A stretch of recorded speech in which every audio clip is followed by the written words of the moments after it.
السلام عليكم حباباتي، مرحبا بكم كالعادة عندي ومرحبا بي عندكم.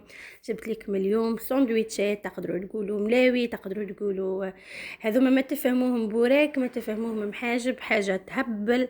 اللي راح يجربها يولي مدمن عليها. انا ملي جربتها ولت ادمان في داري، سهلة واقتصادية، مكوناتها كاينين في كل دار. اول حاجه درت عجينه تاع محاجب، من الاول ما كنتش ناويه نصور على هذيك.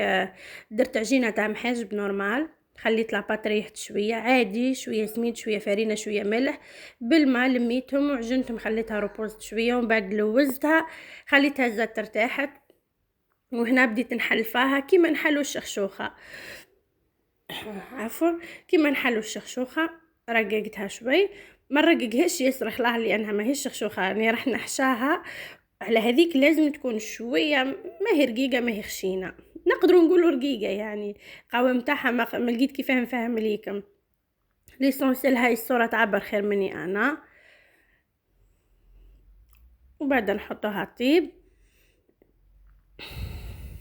على نار تكون مهيله، غير تدي اللون بركه ونحاها نقلبوها على جهه الاخرى. هنا عندي بصله قصيتها نيه وخلطت معاها بطاطا طون، يعني هذه هي ببالك الإضافة الوحيدة، يعني أبارسا شكشوكة فلفل وطماطم شوية لفريت شوية مايونيز ونحنا فريناها. خلطت هذوما مع بعضهم، بصل وطون تاع الطماطم. هنا كنت درت شكشوكة فلفل وطماطم، وقليت هنا كعبة بطاطا درت لي فريت، وهنا كان عندي شوية فرماج تاع البيدون زدته. وهنا نبدو نحشو في الكعبة تاع الملاوي تاعنا ولا ساندويتش ولا كل واحد كيف ما يقول. انا في داري نقولوا لها ملاوي.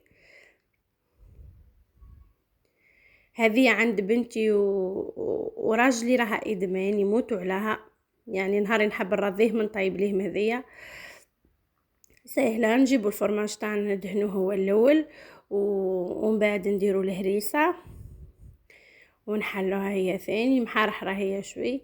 هي الوصفه راهي تونسيه للامانه يعني، وفيها شويه تعديلات من عندنا احنا، ديما لازم نديروا الاضافه تاعنا.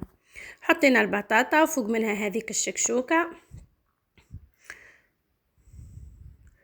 ونزيدوا فوق منها هذيك البصله اللي كنت خلطتها مع البيضه تاع الطون. ودركا نربطوها، نبدو بالحواشي هما الولا باش نضمنوا الحشو تاعنا ما يخرج لناش، ونبقوا نلوفوها بشوي. وكي نحطوها نحطوا هذيك من هنا، هاني نوري لكم بلي راهي مقفوله من الجهتين، ما راحش تتحل مستحيل. هاني عاودت معكم واحده اخرى، عاودت سرعت شويه في الفيديو باش نوري لكم. هنا بنتي كانت حبه المايونيز درت لها، احنا ما درناش فيها تاعنا. حطيتهم بعد هذه الكميه اللي درتها انا، هذه عشاتنا وفضلت يعني. هي راهي تقنع كعبه، اللي يقدر ياكل كعبه ونص يسمى راه كلا. ومن بعد اخر خطوه عندنا نجيبو طاجين تاع الحديد ونديرو نار متوسطه ونبقوا نقلبوا فيهم نطيبوا مع دهنه خفيفه. هنا دهنته دهنه خفيفه خلاص الطاجين وبقيت نقلب فيهم ونطيب بالطريقه هذه حتى كاينين كعبة حمار وكعبة صفار. نحرك هكا وهكا وهكا، حاولت اني نعطيهم لون.